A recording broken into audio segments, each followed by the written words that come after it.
سامعین السلام علیکم ورحمۃ اللہ وبرکاتہ۔ آج ہمارا خلاصہ قرآن مجید کا 24واں پارہ ہے۔ بس آج اتفاق سے جو ہے وہ میں سلائیڈز نہیں تیار کر پایا، تو اس وجہ سے لیٹ ہو گیا۔ بہرحال سورہ زمر کا جو ہے وہ مطالعہ چل رہا ہے۔ سورہ زمر کا ہم نے کہا تھا جو بنیادی موضوع ہے وہ توحید ہے۔ تو 24ویں پارے کے پہلے رکوع میں ہمیں توحید کا جو مضمون ہے بہت بھرپور انداز میں دیکھنے کو ملتا ہے کہ الیس اللہ بکاف عبدہ، کیا اللہ تعالیٰ اپنے بندے کے لیے کافی نہیں ہے؟ یعنی یہاں بندے سے مراد اللہ کے رسول صلی اللہ علیہ وسلم ہے۔ تو کہنے کا مقصد یہ ہے کہ اللہ تعالیٰ اپنے بندے کے لیے کافی ہے۔ یہ انداز تو سوالیہ ہے، لیکن اس کا مطلب یہی ہے کہ اللہ تعالیٰ اپنے بندے کے لیے کافی ہے۔ تو ہمارے ایک دوست تھے، وہ بریلوی اسکول آف تھاٹ سے تعلق رکھتے تھے، تو انہوں نے ایک مرتبہ بتایا کہ انہوں نے اپنی دکان میں یہ چیز جو ہے وہ آیت کا ترجمہ لکھ کے لگایا ہوا، کیا اللہ تعالیٰ اپنے بندے کے لیے کافی نہیں ہے؟ تو کہتے ہیں کہ ان کے کچھ دوست جو ہے وہ ان کو یہ کہتے تھے کہ آپ کہاں کب سے وہابی ہو گئے۔ تو دیکھیں اب یہ بات جو ہے نا بہت غلط ہے، یہ سوچ جو ہے کہ قرآن مجید کی آیات کا آپ ترجمہ جو ہے وہ صرف لکھ کے لگا دیں، اور آگے اگر آپ نے لکھا ہوا نہ ہو کہ یہ قرآن میں ہے تو لوگ اس کو ایک وہابی سوچ سمجھتے ہیں، ایک خاص طبقہ فکر۔ حالانکہ یہ وہابی سوچ تو ہے نہیں، یہ تو اللہ تعالیٰ نے جو ہے وہ یہ چیز قرآن مجید میں بیان فرمائی ہے کہ اللہ تعالیٰ اپنے بندے کے لیے کافی نہیں ہے۔ تو گویا اللہ تعالیٰ اپنے بندے کے لیے کافی ہے۔ اللہ کے بندے کو اللہ کے علاوہ کسی چیز کی ضرورت نہیں ہے، کسی واسطے کی ضرورت نہیں ہے، کسی سیڑھی کی ضرورت نہیں ہے، کسی نسبت کی ضرورت نہیں ہے۔ اللہ اور بندے کا براہ راست تعلق ہے، بالکل ہے۔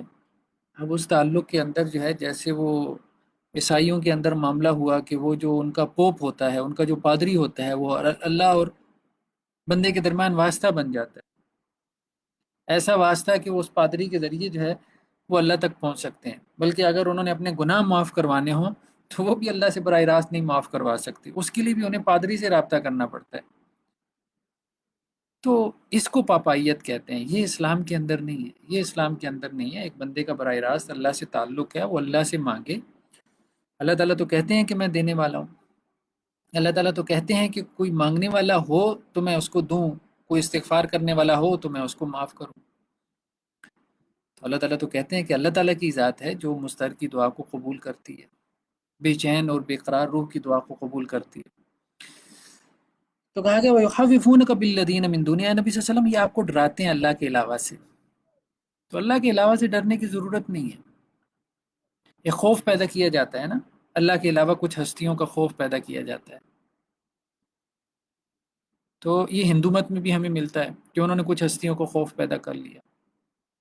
اسی طرح سے مختلف مذاہب میں ہمیں ملتا ہے، وہ پوری ایک ہائرارکی بناتے ہیں نا۔ تو دین بت پرستی کے اندر وہ پھر بتوں سے لوگوں کو ڈراتے ہیں کہ ہاں ان بتوں کے سامنے نذرانے نہیں دو گے تو ان کی مار پڑے گی۔ جیسے آج بھی عام لوگ جو ہے ان کے ذہنوں میں یہ چیزیں ڈالی جاتی ہیں، یعنی اللہ سے اتنا نہیں ڈرایا جاتا جتنا کہ گدی نشین سے ڈرایا جاتا ہے، اور جتنا کہ صاحب قبر سے ڈرایا جاتا ہے کہ اگر اس کے حصے کا حق تم نہیں دو گے اس کے سالانہ عرس کے اوپر جا کے، تو پھر تو تمہارے کو کاروبار میں آفت آ جائے گی، پھر تو تمہارے بچوں میں بیماری آ جائے گی، تمہارے اوپر آزمائش آ جائے گی۔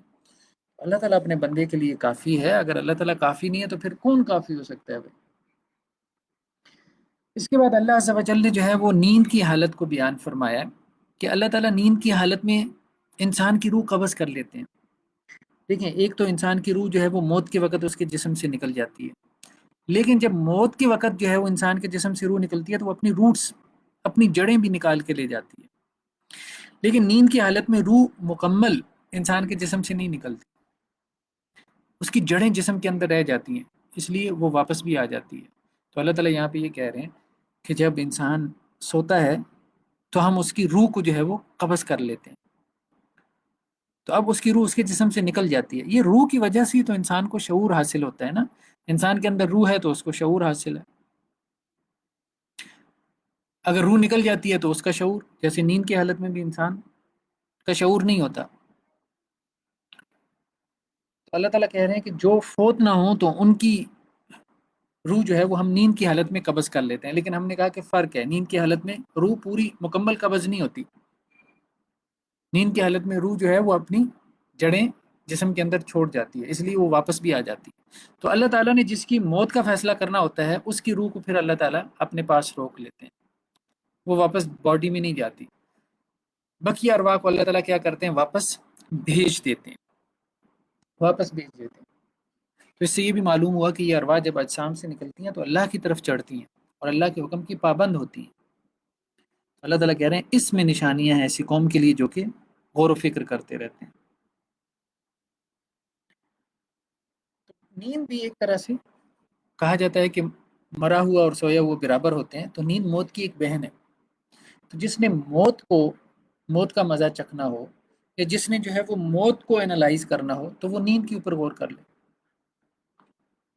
تو یہ جو ہم روزانہ سوتے ہیں اس میں بھی ہمارے لیے عبرت ہے. عبرت کیا ہے؟ کہ ایک دن ایسے ابدی نیند سو جائیں گے. تو گویا کہ اللہ تعالیٰ جو ہمیں روزانہ سونے کا تجربہ کروا رہے ہیں، تو یہ تجربہ خود سے گویا ہمارے لیے ایک عبرت کا سامان بن رہا ہے. یہ ہمارے لیے ایک واعظ ہے، ایک نصیحت ہے کہ موت کو یاد رکھو، موت کو یاد رکھو. تو روزانہ 8 گھنٹے سو کے بھی جس کو موت یاد نہ آئے، تو بہرحال اس میں تو انسان کی کوتاہی ہے نا، کوتاہی ہے. تو چھوٹی چھوٹی چیزیں اگر ہم غور کریں تو اس میں ہمارے لیے عبرت کا بہت سامان ہوتا ہے، بہت ہمارے لیے واضح نصیحت ہوتی ہے. اللہ کے ہر کام میں، فعل میں کوئی نہ کوئی حکمت ہے. اس کے بعد اللہ عز و جل نے اگلی آیات میں توحید کا حکم بیان فرمایا اور کہا کہ توحید جو ہے نا، وہ جس کے دل میں شرک ہے، جو آخرت پہ ایمان نہیں رکھتا، جس کے مزاج میں شرک رچ بس گیا ہے، آپ اس کو توحید سنائیں گے نا تو اس کا دل تنگ پڑ جاتا ہے. تو اللہ تعالیٰ کہہ رہے ہیں کہ وَإِذَا ذُكِرَ اللَّهُ وَحْدَهُ، جب اکیلے اللہ کا ذکر کیا جاتا ہے، اکیلے اللہ کا، تو عشمت تنگ پڑ جاتے ہیں، ان کے دل اڑنے شروع ہو جاتے ہیں. مطلب ان کا دل نہیں کرتا بیٹھنے کو. قرآن سنایا جائے تو قرآن سننے کو ان کا دل ہی نہیں کرتا، تنگ پڑ جاتے ہیں ان کے دل. لیکن اللہ تعالیٰ کیا کہہ رہے ہیں؟ وَإِذَا ذُكِرَ الَّذِينَ مِن دُونِهِ، اللہ کے علاوہ اور ان کو قصے کہانیاں سنانا شروع کر دو نا.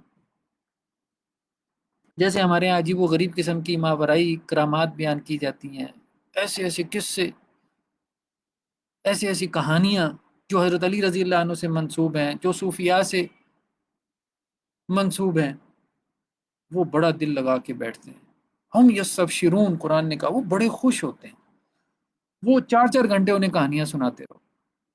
اللہ کا اگر اکیلے کا ذکر کرو، توحید بیان کرو، قرآن بیان کرو، تنگ پڑ جاتے ہیں، 10 منٹ بھی نہیں سن سکتے. کس سے کہانیاں ان کو سناؤ ان کے بزرگوں کی، اس پہ بڑے خوش رہتے ہیں. تو یہ اللہ تعالیٰ مزاج بیان کر رہے ہیں، اللہ تعالیٰ جو ہے وہ رویے بیان کر رہے ہیں. تو جس بندے کو توحید سننا مشکل ہو جائے تو اسے ریوائز کرنا چاہیے اپنے ایمان کو، اسے غور کرنا چاہیے اپنے افعال پہ کہ کہیں اس کے اندر شرک تو نہیں ہے، جو وہ توحید سننے سے تنگ ہو رہا ہے، جو قرآن اس سے نہیں سنا جا رہا، اور 6 6 گھنٹے کا وہ واز سن لیتا ہے جس میں چٹکلے ہیں، لطیفے ہیں، کہانیاں ہیں. اس کے بعد اللہ عز و جل نے اگلے رکوع میں گناہ گاروں کے لیے یہ بات بیان فرمائی ہے کہ اللہ کی رحمت سے مایوس نہیں ہونا. جتنے بھی تمہارے گناہ کیوں نہ ہو جائیں، اللہ کی رحمت سے مایوس نہیں ہونا. تو کہا گیا ہے نبی صلی اللہ علیہ وسلم، میرے بندوں سے آپ کہہ دیں کہ جنہوں نے اپنی جانوں پہ ظلم کیا ہے، یعنی جنہوں نے کچھ گناہ کر لیے، لا تقنطوا من رحمت اللہ، اللہ کی رحمت سے مایوس نہیں ہونا. شیطان کیا کرتا ہے؟ اللہ کی رحمت سے مایوس کرتا ہے. ایک انسان ایک گناہ کرتا ہے، اللہ سے توبہ کرتا ہے، پھر وہی گناہ کرتا ہے، پھر توبہ کرتا ہے، پھر وہی گناہ کرتا ہے، پھر ایک وقت آتا ہے شیطان اسے کہتا ہے یار تیری توبہ کا کیا فائدہ ہے، وہ توبہ بھی چھوڑ دیتا ہے. تو یہ گناہ پر گناہ ہے، یعنی ایک تو بندہ گناہ کرے اور دوسرا توبہ نہ کرے تو یہ دوسرا گناہ ہے، یہ دوسرا گناہ ہے. تو اس لیے توبہ ضرور کرنی ہے، توبہ ضرور کرنی ہے. تو یہ بہت اہم ہے اور یہ بہت ضروری ہے، یہ بہت ضروری ہے. توبہ کو نہیں چھوڑنا اور اللہ کی رحمت سے مایوس نہیں ہونا، کیونکہ اللہ کی رحمت سے مایوسی یہ کفر ہے. تو اگر دن میں بندہ 70 مرتبہ بھی گناہ کر لے، 70 مرتبہ بھی، 70 مرتبہ کون کرتا ہوگا؟ لیکن اللہ تعالیٰ اس کو بھی معاف کر دیتے ہیں۔ اور اللہ تعالیٰ بعض روایات میں یہ بھی آتا ہے میرے بندے زمین اور آسمان کے درمیان کا خلا یہ تو گناہوں سے بھر کے لیا، مجھے پھر بھی پرواہ نہیں ہے، میں تجھے معاف کر دوں گا۔ تو ہمارے گناہ اللہ کی رحمت سے بڑے نہیں ہو سکتے۔ جو مایوس ہو رہا ہے وہ گویا کہ یہ سمجھ رہا ہے جیسے اللہ کی رحمت چھوٹی ہے، میرے گناہ بڑے ہیں، نہیں، یہ تو کفر ہو جائے گا۔ اللہ کی رحمت بہت بڑی ہے، ہمارے گناہ بہت چھوٹے ہیں۔ تو اس لیے اللہ سے جو ہے وہ پوری امید کے ساتھ اللہ سے اپنے گناہوں کی معافی مانگیں۔ ہم کیا ہے، کچھ بھی نہیں ہے، مطلب بہت چھوٹے سے، اتنی بڑی اللہ تعالیٰ کی دنیا، اتنی بڑی کائنات، اس کے اندر ایک چھوٹا سا یہ پلانٹ ارتھ زمین، اور اس کے اندر اربوں انسان، اور اس میں سے میں ایک چھوٹا سا انسان، اور میرے گناہ اللہ تعالیٰ کو ان سے اتنا کنسرن ہے کہ اللہ تعالیٰ ان کو معاف نہیں کریں گے؟ نہیں، ایسی سوچ نہیں ہونی چاہیے۔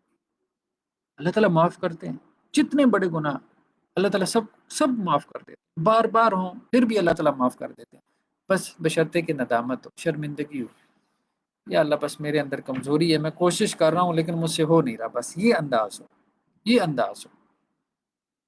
تو پھر ایک حدیث میں یہ بھی الفاظ ہیں کہ اللہ تعالیٰ فرشتوں سے کہتے ہیں میرے بندے کا جب تک یہ رویہ ہے تو یہ معافی مانگتا رہے گا، میں اس کو معاف کرتا رہوں گا۔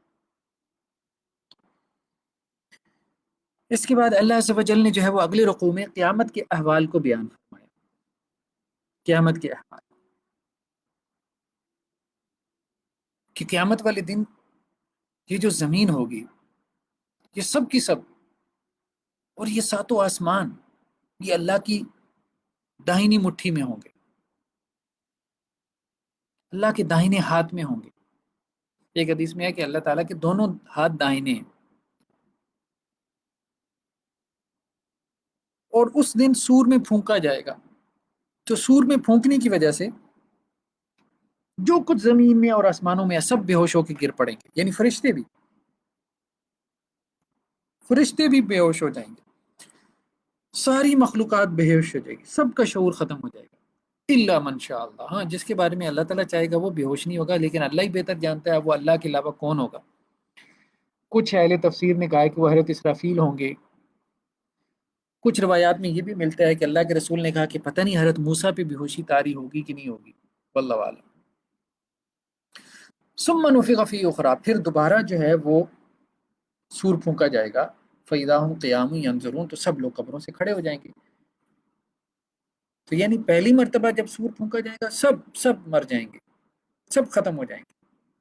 دوسری مرتبہ پھر سور پھونکا جائے گا تو پھر سب قبروں سے اٹھ کھڑے ہوں گے۔ تو درمیان میں جیسا کہ بعض اہل تفسیر نے لکھا درمیان میں کوئی 40 سال کا وقفہ ہوگا، واللہ اعلم۔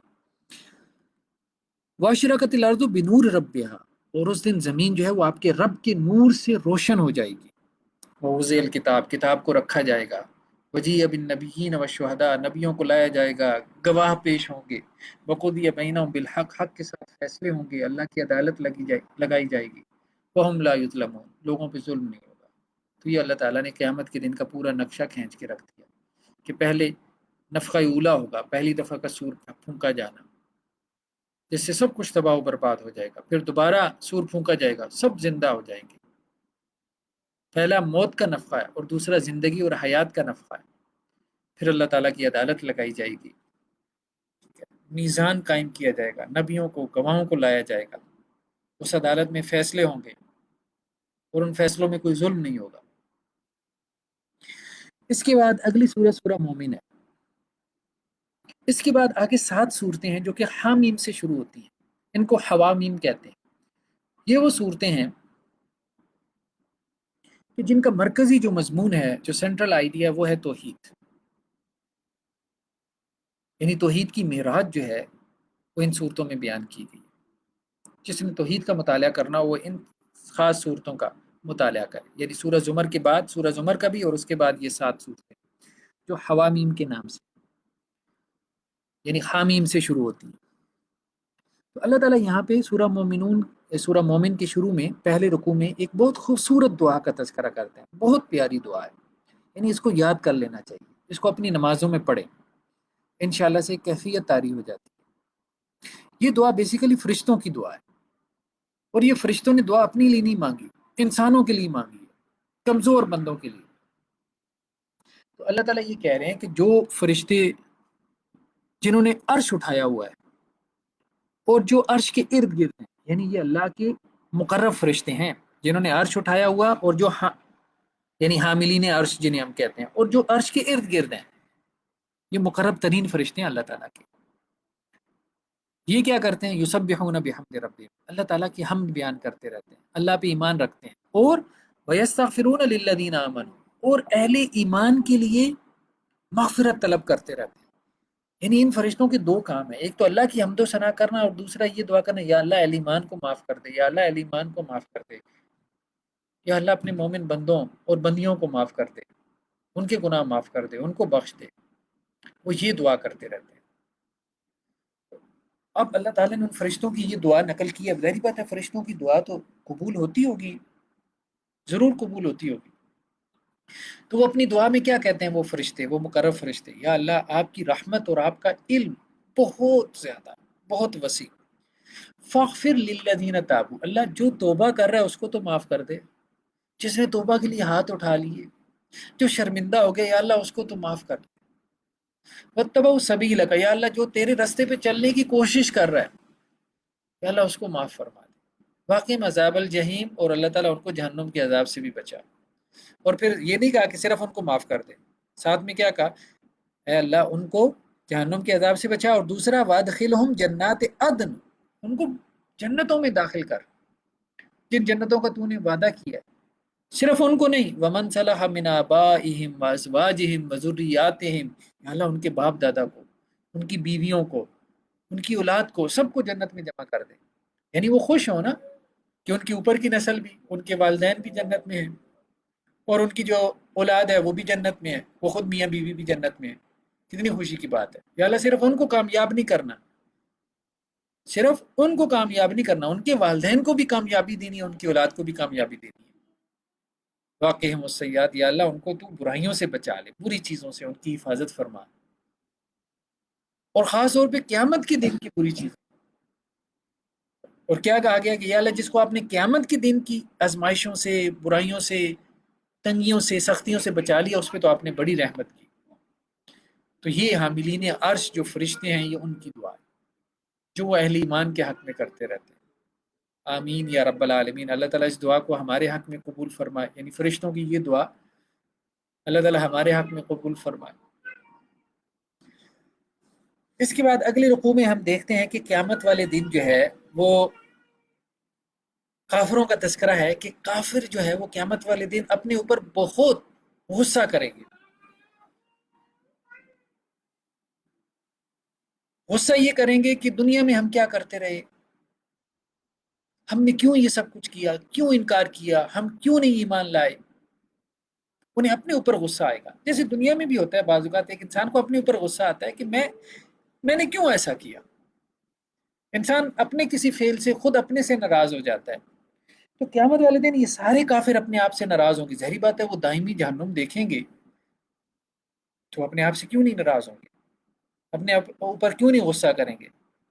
تو اللہ تعالیٰ ان کافروں سے کہیں گے کہ دیکھو آج جتنا غصہ تمہیں اپنے اوپر آ رہا ہے نا، تو دنیا میں جب تمہیں ایمان کی دعوت دی جاتی تھی اور تم انکار کرتے تھے تو اللہ کو تم پہ اس سے زیادہ غصہ آتا تھا. وہ پھر کافر کہیں گے یا اللہ آپ نے ہمیں 2 مرتبہ زندگی دی، 2 مرتبہ موت دی، تو ایک چانس اور نہیں مل سکتا،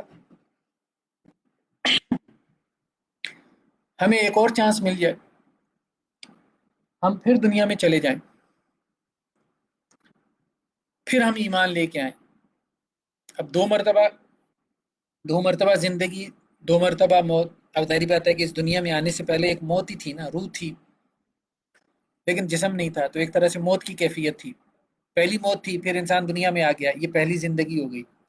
پھر دوبارہ ہم مر جائیں گے، 2 موتیں ہو جائیں گی، پھر دوبارہ زندگی ہوگی، قیامت والی زندگی. تو وہ کہیں گے اللہ تعالیٰ ایک چانس اور دے دے، لیکن ان کو وہ چانس نہیں ملے گا. اس کے بعد اللہ عز و جل نے حضرت موسیٰ علیہ السلام کا قصہ بیان فرمایا، اور حضرت موسیٰ علیہ السلام کے قصے میں ایک بندہ مومن کا تذکرہ آیا جس کو قرآن مجید نے رجل مومن کہا ہے. یہ شخص جو ہے وہ آل فرعون میں سے تھا اور حضرت موسیٰ علیہ السلام پہ ایمان لے آیا تھا، یعنی درباریوں میں سے تھا.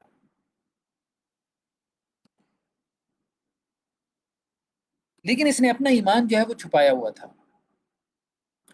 تو جب وہ فرعون جو ہے وہ اپنے درباریوں سے، اپنے وزراء سے، اپنے مشیران سے مشورہ کر رہا تھا کہ موسیٰ جو ہے ان کی دعوت جس طرح سے پھیل رہی ہے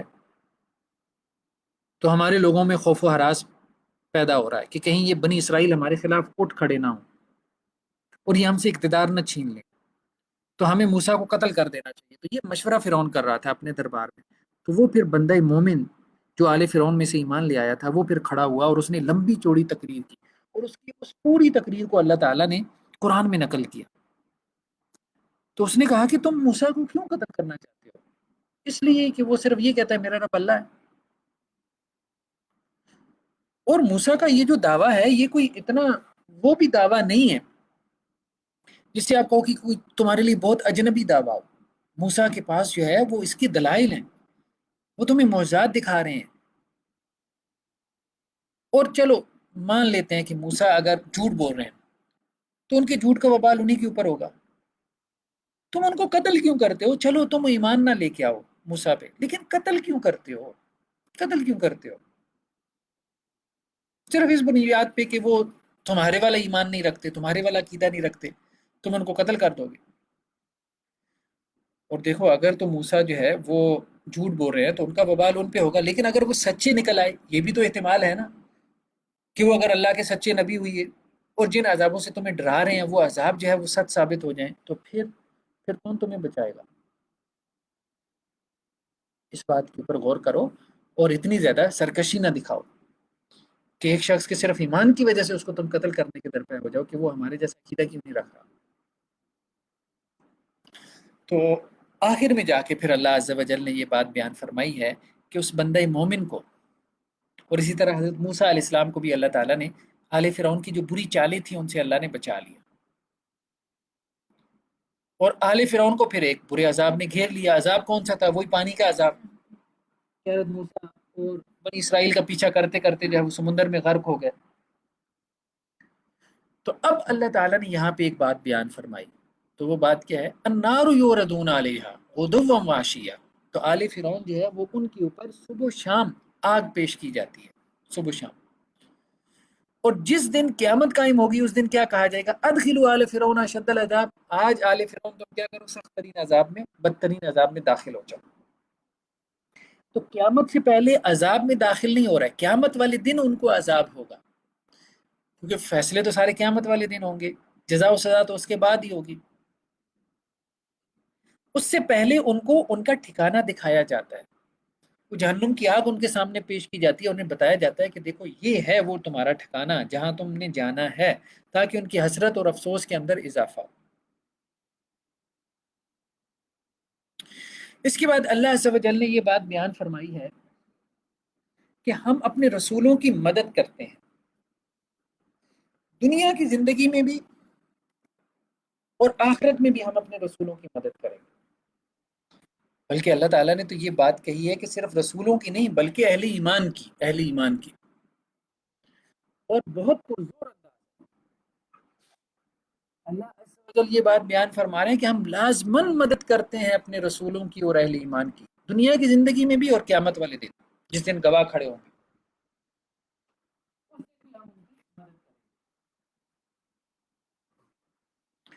تو اللہ عز و جل کی مدد آتی ہے بشرطے کہ ہم سچے دل سے ایمان لائے ہوں، سچے دل سے ایمان لائے ہوں۔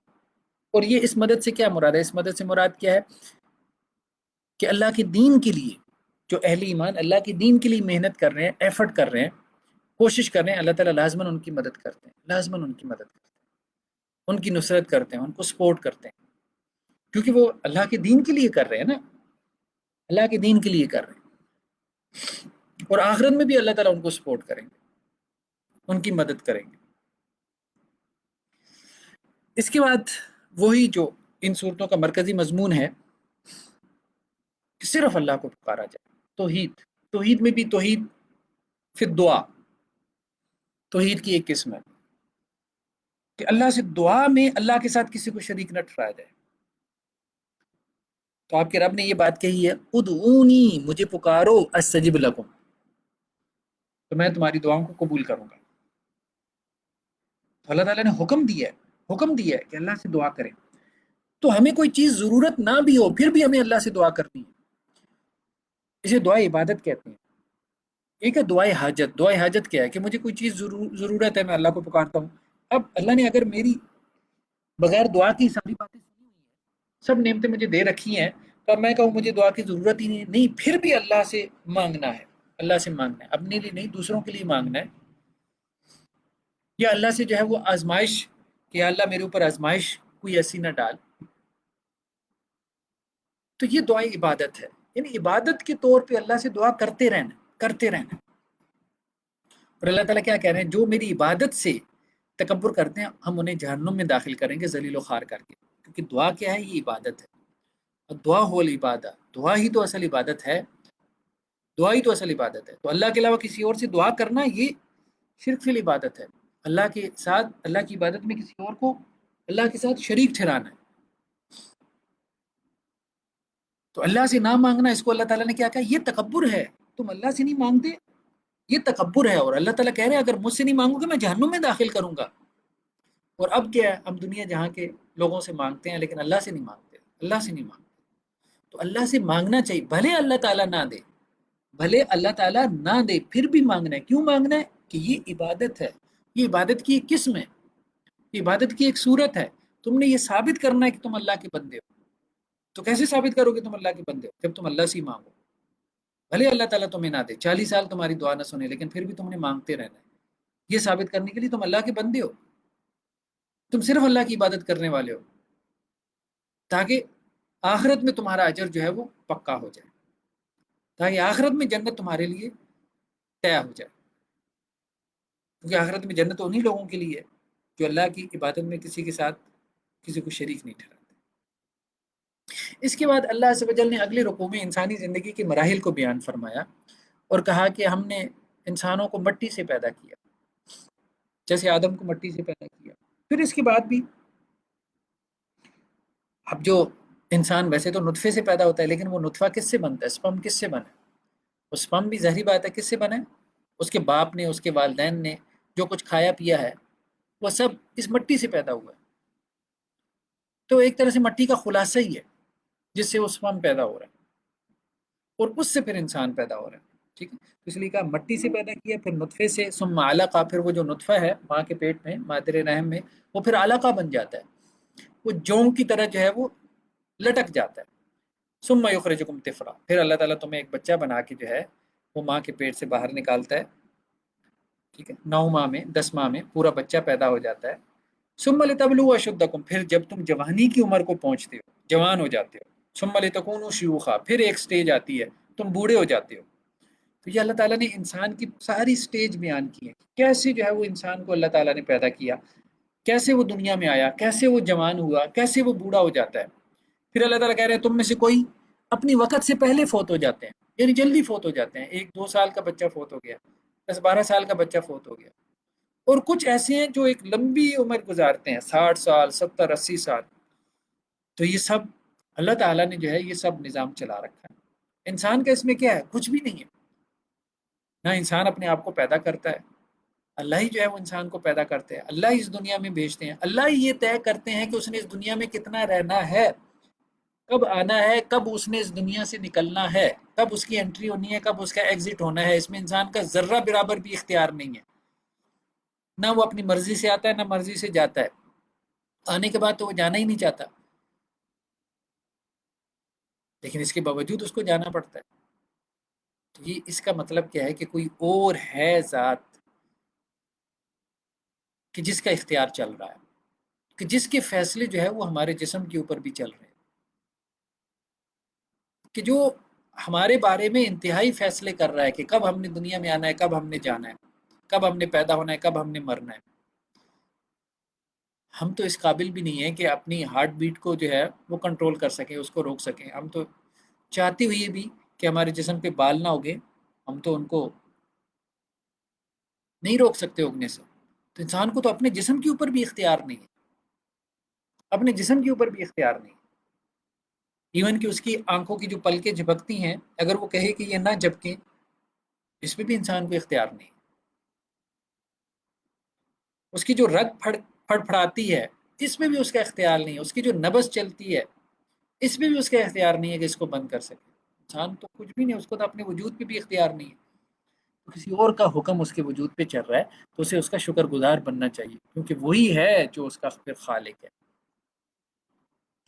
اس کے بعد اللہ عز و جل نے رسولوں کا انکار کرنے والے یعنی اہل جہنم کا بیان کیا، جیسے اللہ تعالیٰ اہل جنت کا تذکرہ کرتے ہیں قرآن مجید میں کہ وہ کس حال میں ہوں گے تاکہ لوگ موٹیویٹ ہوں، اچھے کام کریں۔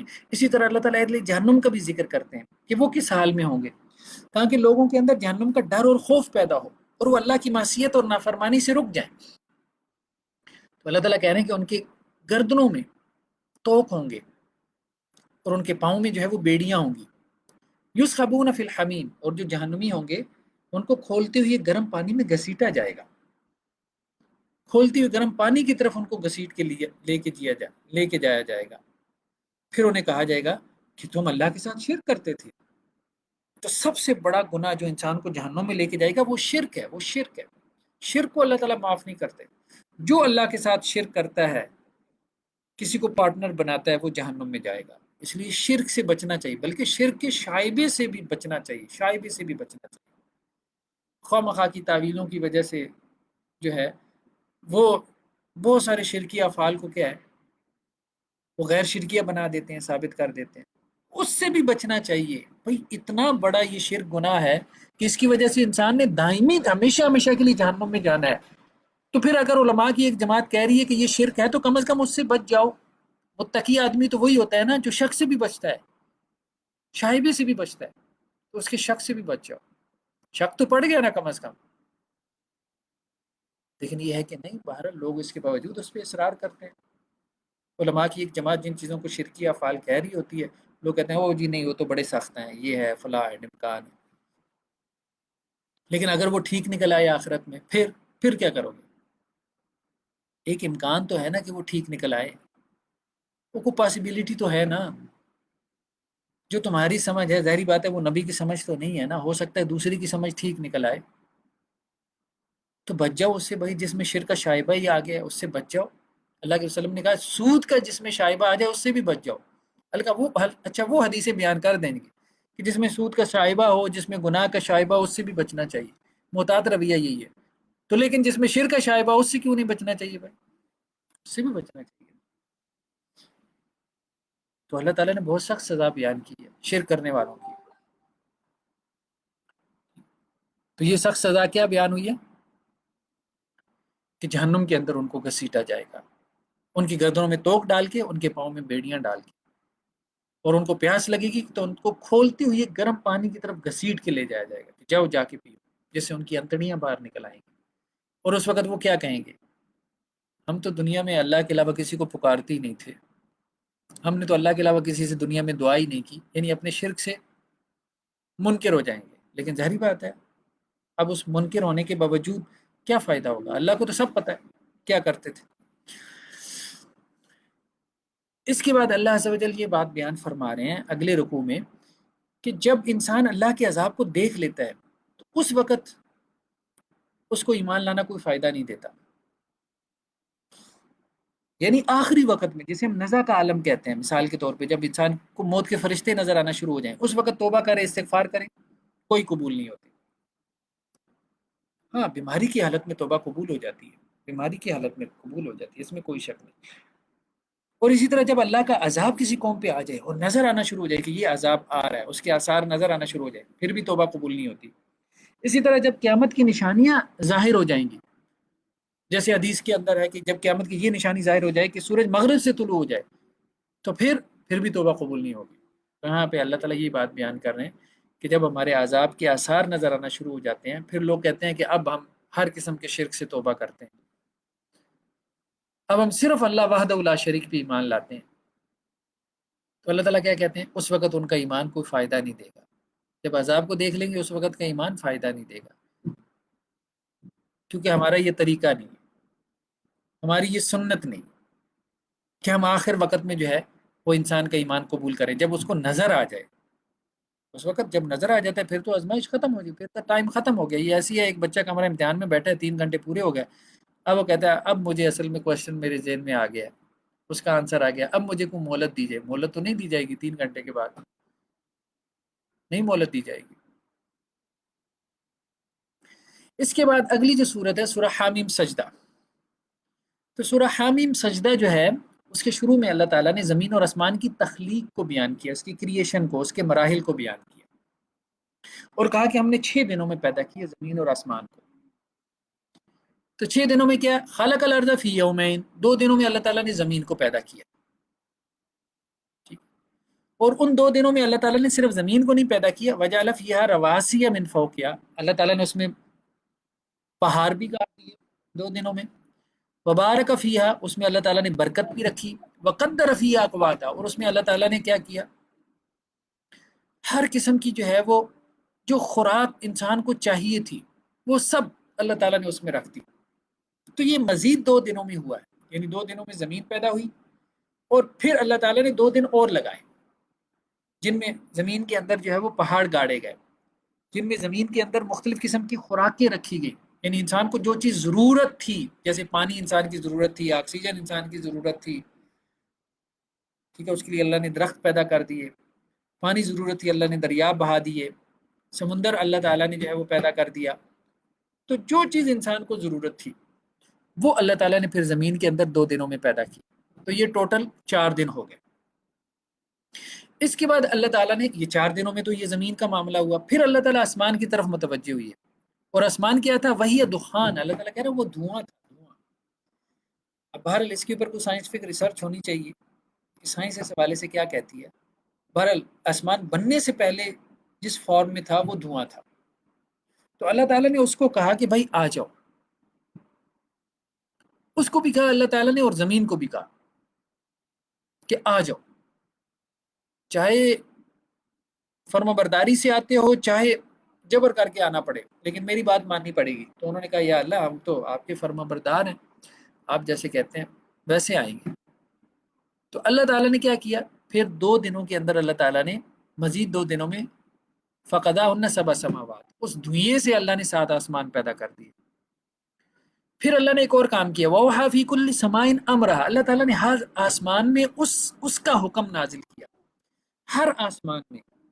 اب آسمان ابھی ہماری سائنس نے اتنی ترقی نہیں کی کہ آسمان کیا ہے، 7 آسمانوں سے مراد کیا ہے. ویسے تو ظاہری بات ہے مذہبی بیانیہ تو یہی ہے کہ 7 آسمان 7 چھتیں ہیں، ٹھیک ہے، ایک کے اوپر 2، دوسری چھت، تیسری، لیکن سائنٹیفکلی وہ کیا ہے واللہ عالم، اللہ بہتر جانتا ہے. لیکن اللہ تعالیٰ یہاں پہ ایک بات کہہ رہے ہیں کہ ہر آسمان کا قانون علیحدہ ہے. یعنی آپ یوں کہہ سکتے ہیں سائنس کی زبان میں کہ ہر آسمان کے جو فزیکل لاز ہیں وہ علیحدہ ہیں، وہ ڈیفرنٹ ہیں، وہ ایک علیحدہ یونیورس ہے جس کے اپنے فزیکل لاز ہیں. واللہ عالم، اللہ بہتر جانتا ہے. لیکن بظاہر آج سے یہی سمجھ میں آ رہی ہے کہ ہر آسمان میں اللہ تعالیٰ نے اپنا حکم نازل کیا جو اس آسمان سے متعلق تھا، اس آسمان سے متعلق تھا. تو اس سے مراد اس کے فزیکل لاز بھی ہو سکتے ہیں، اور اس سے مراد یہ بھی ہو سکتا ہے کہ اس آسمان میں اللہ تعالیٰ نے فرشتوں کی طرف جو ہے کوئی اپنے احکامات خاص نازل کیے. اور پھر جو آسمانی دنیا ہے اس کو ہم نے چراغوں سے مزین کر دیا. یعنی یہ جتنے ستارے ہیں یہ سب آسمانی دنیا سے نیچے ہیں. جتنے ستارے آپ کو نظر آ رہے ہیں یہ آسمانی دنیا سے نیچے ہے. پہلا آسمان ان ستاروں سے اوپر ہے، پھر اس کے بعد دوسرا ہے. تو دوسرا آسمان تو ہم دیکھ بھی نہیں سکتے. اس کے بعد اللہ عز و جل نے اگلے رکوع میں جو ہے اس بات کا ذکر کیا ہے کہ قیامت والے دن جب لوگوں کو اللہ کے سامنے پیش کیا جائے گا میدان حشر میں، تو جو اللہ کے نافرمان ہوں گے ان کے ہاتھ پاؤں ان کے خلاف گواہی دیں گے. جو اللہ کے دشمن ہوں گے ان کے ہاتھ پاؤں ان کے خلاف گواہی دیں گے، اور ان کی جلدیں، ان کے چمڑے، ان کی سکن وہ بھی اللہ کے خلاف گواہی دے گی. سوری، اور ان کے جو سماعتیں ہوں گی، یعنی ان کے جو کان ہوں گے، اور ان کی جو آنکھیں ہوں گی، اور ان کے جو چمڑے ہوں گے، ان کے جو سکن ہوں گے، وہ بھی ان کے خلاف گواہی دیں گے، ان کے خلاف گواہی دیں گے کہ یا اللہ ان کانوں سے جو ہے انہوں نے تیری نافرمانی کی، ان آنکھوں سے یا اللہ انہوں نے تیری نافرمانی کی، اور اس وجود سے یا اللہ انہوں نے تمہاری نافرمانی کی. تو وہ جو کافر ہوں گے، جو اللہ کے دشمن ہوں گے، تو وہ اپنے چمڑوں سے، اپنی سکن سے کہیں گے، خاص طور پہ اپنی سکن سے، بھائی تم اب ہمارے خلاف کیوں گواہی دے رہے ہو؟ تم نے تو جہنم کی آگ میں جا کے جلنا ہے، تو کیوں بیوقوف بنے ہو؟ تو وہ کہیں گے انطقنا اللہ الذی انطق کل شیء، ہم نہیں گواہی دے رہے، ہم سے گواہی دلوائی جا رہی ہے، ہمیں اللہ نے قوت گویائی عطا کی ہے، ہمیں اللہ نے مجبور کیا ہے کہ ہم گواہی دیں تمہارے خلاف، وہی اللہ جس نے ہر چیز کو قوت گویائی دی۔ تو انسان کے اپنے اعضاء جو ہیں وہ قیامت والے دن اس کے خلاف گواہی دیں گے کہ یا اللہ ان اعضاء کے ساتھ اس نے ہماری، کہ یا اللہ ان اعضاء کے ساتھ اس نے آپ کی یہ نافرمانی کی۔ اس کے بعد اگلے رکوع میں اللہ عز و جل نے جو ہے وہ استقامت، اس کے احکامات کو بیان فرمایا۔ استقامت کا مطلب ہے ڈٹ جانا، کس چیز پہ ڈٹ جانا؟ خاص طور پہ ایمان پہ ڈٹ جانا۔ تو اللہ تعالیٰ یہ کہہ رہے ہیں کہ یہ ایمان قبول کرنے کے بعد، ایمان لانے کے بعد ایمان پہ کھڑے ہو جانا، ایمان پہ کھڑے رہنا، یہ بہت بڑی بات ہے، بہت بڑی بات ہے۔ دیکھیں آزمائشیں جب آتی ہیں انسان ہل جاتا ہے، صحیح بات ہے، اندر تک ہل جاتا ہے۔ اللہ تعالیٰ بہت سخت آزماتے ہیں انسان کو، اس میں کوئی شک نہیں، لیکن ان آزمائشوں میں بھی وہ ایمان کے اوپر قائم رہتا ہے، ان آزمائشوں میں بھی وہ ایمان پہ قائم رہتا ہے۔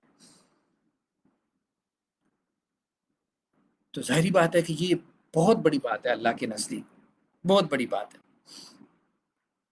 آزمائش جیسے بیماری کی آزمائش ہے، بیوی بچوں کی آزمائش ہے، جیسے شادی نہیں ہو رہی یہ بھی ایک آزمائش ہے، شادی ہو جائے تو پھر علیحدہ آزمائشیں شروع ہو جاتی ہیں۔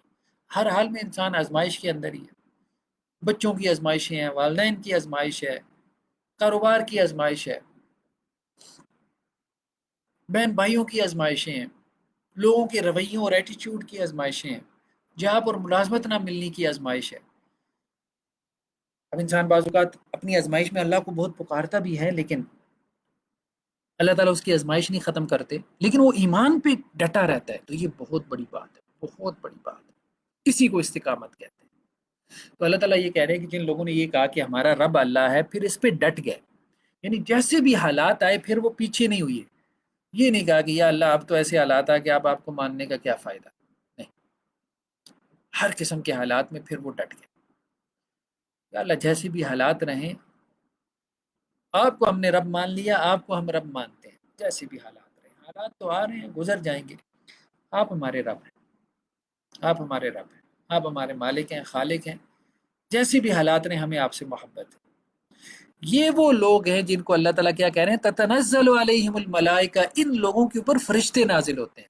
کتنا بڑا اعزاز ہے، ان لوگوں پہ فرشتے نازل ہوتے ہیں، یعنی یہ فرشتے دنیا کی زندگی میں بھی نازل ہوتے ہیں، بھلے ان کو نظر نہیں آ رہے، ان کے اوپر نزول ملائکہ ہوتا ہے، اور وہ فرشتے کیا کہتے ہیں، اللہ تخافوا ولا تحزنوا وابشروا، تو کوئی خوف نہیں ہے، کوئی غم نہ کرو، خوش ہو جاؤ، خوشخبری ہے تمہارے لیے، کس کی؟ بالجنہ، جنت کی، جس کا تم سے وعدہ کیا جا رہا ہے۔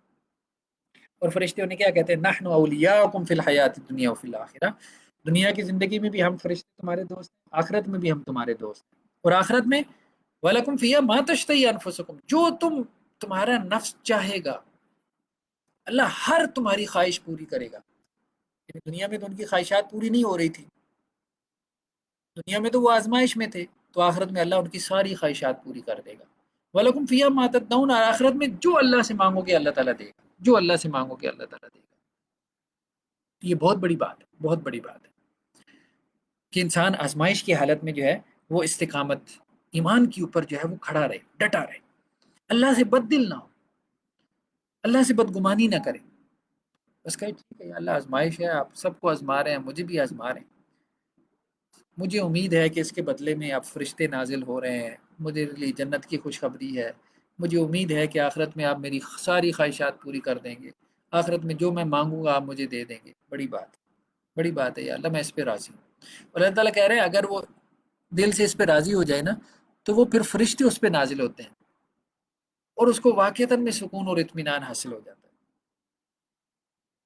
اس کے بعد اللہ عز و جل یہ بات بیان فرما رہے ہیں، خاص طور پہ دعوت، جو لوگ دائی کا کام کرتے ہیں، دعوت کا، تبلیغ کا کام کرتے ہیں، ان کے لیے ہدایت ہے۔ قرآن مجید میں دعوت کی پوری ایک میتھڈالوجی، ایک طریقہ کار بیان ہوا ہے، ایک اسلوب ہے، اس کو ضرور سمجھنا چاہیے جو لوگ دعوت کا کام کرتے ہیں۔ تو اللہ تعالیٰ کہہ رہے ہیں کہ اگر کوئی تمہارے ساتھ برائی سے پیش آئے تو کیا کرو، اس کا جواب اچھائی سے دو، کیونکہ اچھائی اور برائی برابر نہیں ہے۔ اگر کوئی تمہارے ساتھ برے رویے سے پیش آتا ہے، برا ایٹیچیوڈ رکھتا ہے، تم اس کے ساتھ اچھا ایٹیچیوڈ رکھو، تو ایک وقت آئے گا کہ تمہارے اور جس کے درمیان دشمنی ہے وہ تمہارا گرم جوش دوست بن جائے گا۔ لیکن اللہ تعالیٰ کہہ رہے ہیں کہ یہ کہ برائی کا جواب اچھائی سے دینا، برے ایٹیچیوڈ کے بدلے میں اچھے ایٹیچیوڈ کا مظاہرہ کرنا، یہ وہی بندہ کر سکتا ہے جس کو اللہ نے صبر کی دولت سے نوازا۔ اور صبر کی دولت یہ اتنی بڑی چیز ہے، یہ اللہ تعالیٰ کسی کسی کو ہی دیتے ہیں، بڑا نصیبے والا ہو جس کو صبر کرنا ملتا ہے۔ لیکن اگر آپ یہ چاہتے ہیں کہ آپ کی دعوت زیادہ سے زیادہ افیکٹو ہو، تو پھر یہ نہیں ہے کہ برائی کا جواب برائی سے دیں۔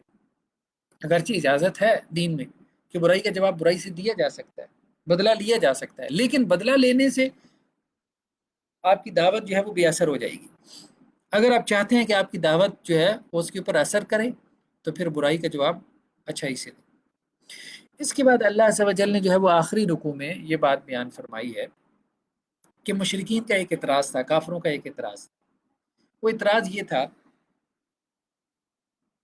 کہ یہ قرآن مجید جو ہے یہ عربی زبان میں کیوں ہے، عربی زبان میں کیوں ہے؟ تو اللہ تعالیٰ نے اس اعتراض کا ان کو جواب دیا ہے کہ اب دیکھیں نا، جب کوئی اعتراض نہیں ہوتا تو بھونڈا قسم کا کوئی اعتراض جو ہے وہ لوگ اٹھا کے لے آتے ہیں۔ تو اس لیے ایک دائی کے لیے یہ مناسب نہیں ہے کہ ہر قسم کے اعتراضات کے جوابات دینا شروع کر دے۔ وہ اپنی زندگی میں پھر دعوت کا کام نہیں کر پائے گا، وہ مثبت کام نہیں کر پائے گا، لوگوں کو جواب دینے میں لگا رہے گا۔ نہیں، وہ اپنا کام کرتا رہے، مثبت انداز میں اپنا کام کرتا رہے، لوگ تو بولتے رہیں گے۔ اعتراضات اس قابل ہوتی بھی نہیں ہے، اور لوگوں نے مطمئن ہونا بھی نہیں ہے۔ مجھے بتائیں کون ہے، مطلب نبیوں سے لوگ مطمئن نہیں ہوئے، لوگوں نے نبیوں کے اوپر اعتراضات کیے ہیں، تو ایک عام آدمی سے کیسے مطمئن ہو سکتے ہیں؟ تو ایک عام آدمی کو لوگوں کے اعتراضات کے جوابات میں اپنی زندگی لگانی بھی نہیں چاہیے۔ جس نے دعوت کا کام کرنا ہے بس وہ چپکے سے اپنا کام کرتا رہے، جس کو وہ صحیح سمجھتا ہے بس کرتا رہے۔ ہاں، اگر وہ دیکھتا ہے کہ ہاں یہ اعتراضات کچھ ایسے ہیں کہ جن کا مجھے رسپانس کر دینا چاہیے، تو وہ ان کو رسپانس کرتے ہیں، لیکن اپنی زندگی اس میں نہ لگائے کھپائے، کیونکہ لوگ تو ختم ہی نہیں ہوں گے معترضین۔ اعتراض کرنے والے تو کبھی ختم نہیں ہوں گے، نہ اعتراض کرنے والے ختم ہوں گے، نہ ان کے اعتراضات ختم ہوں گے۔ وہ بھونڈے قسم کے اعتراضات لانا شروع کر دیں گے جن کا کوئی سر پیر ہی نہیں ہوگا، اور عموماً ایسا ہی ہوتا ہے۔ تو اللہ تعالیٰ یہ کہہ رہے ہیں وَلَوْ جَعَلْنَاهُ قُرْآنًا أَعْجَمِيًّا، اگر ہم اجمی قرآن لے آتے، ایسا قرآن نازل کر دیتے جو کہ اجمی زبان میں ہوتا، تو پھر یہ کہتے کہ بھائی یہ اجمی قرآن نازل ہو گیا اور ہم تو عربی ہیں، ہماری زبان عربی ہے، تو اجمی قرآن کیوں نازل ہوا ہے، عربی میں کیوں نہیں نازل ہوا؟ اب جب عربی میں نازل ہوا تو آپ یہ کہتے ہیں کہ اجمی میں کیوں نہیں نازل ہوا؟ عجیب، مطلب کہ آپ کہیں کہ اس کا کیا جواب؟ کوئی جواب نہیں، سوائے اس کے کہ یہ اعتراضات جو ہے وہ صرف اور صرف بس اعتراض کرنے کا ایک شوق پورا کرنا ہے۔ تو آپ ان سے کہہ دیں کہ بات یہ ہے کہ یہ قرآن مجید جو اللہ نے نازل کیا ہے ہدم و شفا، یہ اہل ایمان کے لیے ہدایت بھی بنتا ہے اور ان کو شفا بھی دیتا ہے۔ لیکن جو ایمان نہیں نہ لاتا اس کو اس قرآن سے فائدہ نہیں ہوتا، نہ اس کو ہدایت ملتی ہے نہ اس کو شفا ملتی ہے، بلکہ یہ قرآن اس کے لیے بوجھ بن جاتا ہے۔ بلکہ یہ قرآن اگر وہ اس کے اندھے پن میں مزید اضافہ کر دیتا ہے، اس کی جہالت اور بڑھا دیتا ہے۔ اور جب یہ قرآن ان کو پکارتا ہے تو ان کو ایسے لگتا ہے جیسے کوئی بہت دور سے ان کو پکار رہا ہے، آواز لگا رہا ہے، اور انہیں حق بات سنائی نہیں دیتی۔ تو اللہ سے دعا ہے کہ اللہ تعالیٰ اس قرآن کے ساتھ ہمیں صحیح معنوں میں ایسا تعلق جو ہے وہ عطا فرمائے کہ یہ قرآن ہمارے لیے ہدایت کا ذریعہ بھی بن جائے، اور یہ قرآن مجید ہمارے لیے شفا بھی بن جائے، یعنی ہماری روحانی بیماریوں کے لیے، ہماری جسمانی بیماریوں کے لیے شفا بن جائے۔